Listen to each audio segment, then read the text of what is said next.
12 तारीख के लिए हम बात करें, बृहस्पतिवार का अवसर है और आषाढ़ का महीना आरंभ हो रहा है प्रतिपदा के साथ साथ। और इस दिन ग्रहों का परिवर्तन आपने देखा, बृहस्पति महाराज अस्त हैं और बुध उदय हो गए हैं। आपकी राशि के दृष्टिकोण से ये योग कहीं ना कहीं ध्यान रखना आपके लिए ऐसा योग बन रहा है कि आपको साइडलाइन करने का योग बनाते दिखाई देंगे लोग।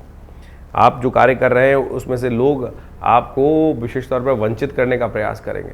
शुक्र महाराज उदय पूरी तरह से ताकत में आते दिखाई दे रहे हैं और वो भरणी नक्षत्र में प्रवेश करते दिखाई दे रहे हैं। ये आपके लिए बहुत अच्छा रहेगा। लोगों के प्रति आपका अट्रैक्शन बढ़ता दिखाई देगा। जो लोग आपके साथ कार्य कर रहे हैं या नई मित्रताओं की तरफ जाते दिखाई देंगे, ये आपके लिए योग अच्छा बन रहा है। लेकिन ध्यान रखना, अपने हिस्से को कहीं हाथ से निकलने मत देना। कोशिश करना, आज जैसे आप कोई आर्टिकल लिख रहे हो तो कहीं ना कहीं अपना नाम लिखो।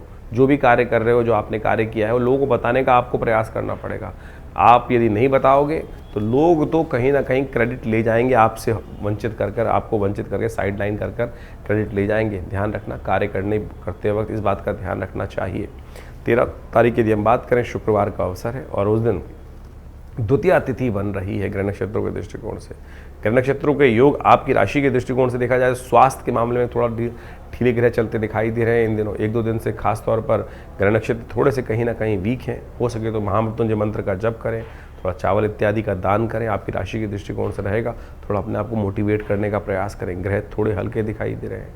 हो सके तो विशेष तौर पर भगवान के मंदिर में जाकर, दुर्गा जी के मंदिर में जाकर खीर का भोग लगाने का प्रयास करें। ये आपके लिए अच्छा रहेगा। और हो सके तो महामृत्युंजय मंत्र या लघु मृत्युंजय ओम हौं जुंग सा, इस मंत्र का जप कीजिए। स्वास्थ्य पर दिन थोड़ा भारी दिखाई देता है। अननेसेसरी की वरीज, चिंताएं थोड़ा मन को परेशान करती दिखाई दे रही हैं।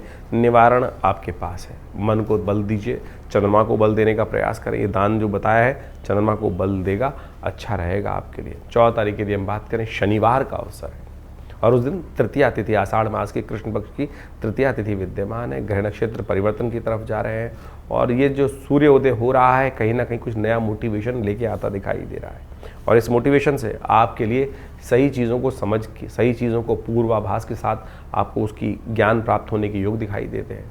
ध्यान रखना, भद्रा का योग है। नए कार्यों को आरंभ करने के लिए दिन उपयुक्त नहीं है। कम से कम दोपहर तक का टाइम तो नहीं दिखाई देता। 3:45 बजे के बाद नए कार्यों में हाथ डालना आपके लिए अच्छा रहेगा। विघ्नों को दूर करने के लिए गणेश चतुर्थी है तो भगवान गणेश का सुंदर स्तवन करें। हो सके तो उनको पीले पुष्प अर्पित करें। ओम गंगणाधिपतये नमः, इस मंत्र का जप करें। उनके द्वादश नाम का स्मरण करें। कष्ट से निवारण करने का योग बनेगा। ओम गंगणाधिपतये नमः, इस मंत्र का भी जप करना आपके लिए अच्छा रहेगा।